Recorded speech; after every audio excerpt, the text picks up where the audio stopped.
Good morning to all. Welcome to Applied Physics series lectures, Unit 1 Quantum Mechanics, Lecture 4 Compton Effect. What is this Compton Effect? So initially we know light is exhibiting dual nature and light is exhibiting particle nature as well as wave nature, so considered as a dual nature. So to get the confirmation about the light which is capable of showing particle nature, this is the another phenomena known as Compton effect.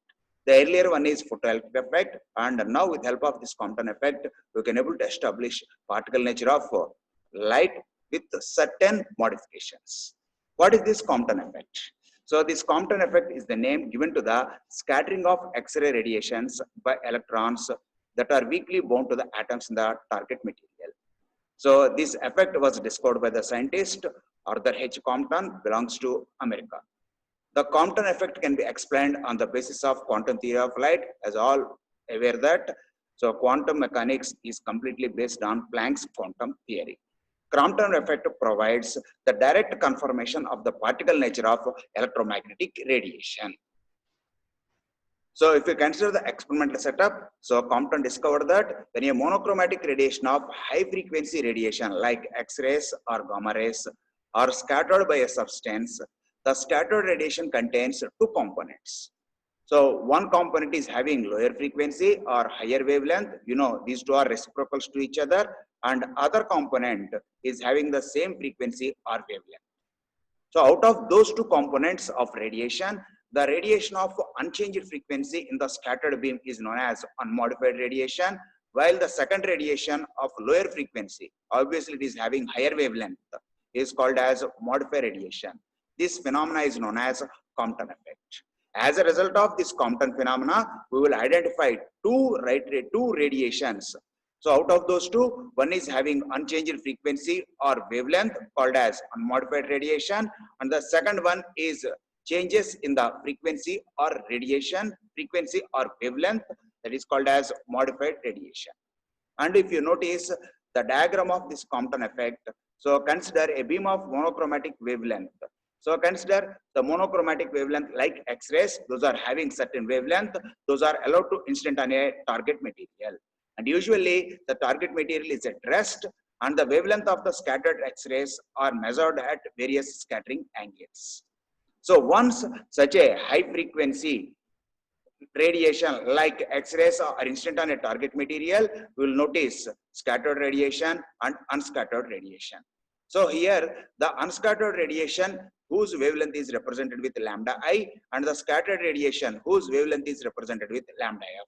As a result of such a scattering phenomena, there will be a shift in the wavelength. Such a shift will be represented in the form of delta lambda, that is change in wavelength is equals to wavelength of scattered radiation minus wavelength of unscattered radiation. So the results of this Compton effect, so the scattering results of this Compton effect are nothing but, first one, modified frequencies or wavelengths. You know already, because of such a collision, so one radiation we will notice with modified frequency or wavelength, and we will notice another radiation with unmodified frequency or wavelength, and such a wavelength is represented with lambda I. So Compton found that the shift in wavelength depends upon scattering angle. With how much angle the deviation or scattering takes place from the original direction will be called as a scattering angle, that is represented with theta.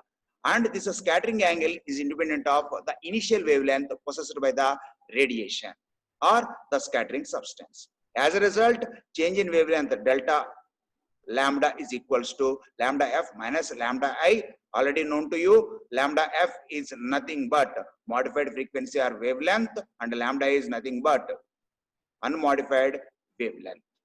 So as a result, change in wavelength is nothing but h by m naught c into 1 minus of cos theta.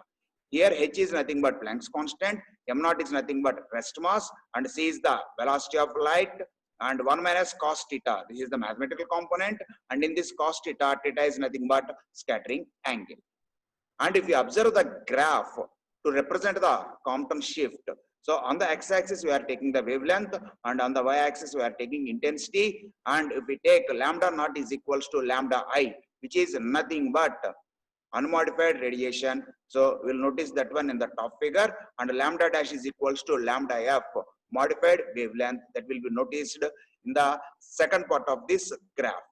In the second part of this graph, clearly we can able to see there is a scattering angle which is represented with theta, which is 135 degrees. As a result, there will be a Compton shift.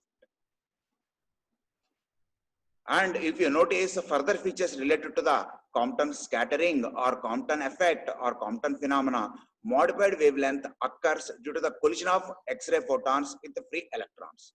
That means here we are going to take X-rays. So X-ray is nothing but a kind of light radiation or electromagnetic radiation which consists of photons, and such a photons are colliding with the free electrons possessed by the obstacle which is placed in the path of those X-rays.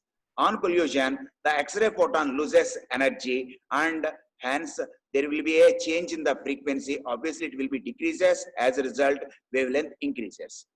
What happens here, because of such a collision takes place between the photons of the X-ray radiation and the electrons of the material which is used as an obstacle. So the photons are colliding with the electrons. As a result of such a collision, photon loses energy. As a result, there will be a decrease in frequency. Consequently, wavelength increases. And in case of unmodified wavelength, this is due to the collision of again X-ray photons with the tightly bounded electrons in the target material. Once again, the X-rays consists of photons. Those photons are colliding with innermost electrons present in the target material placed in the path of X-ray beam.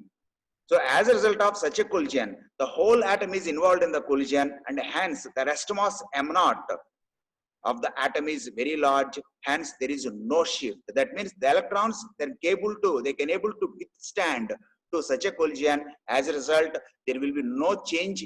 So therefore, you can able to say there is no shift. Thanks for watching.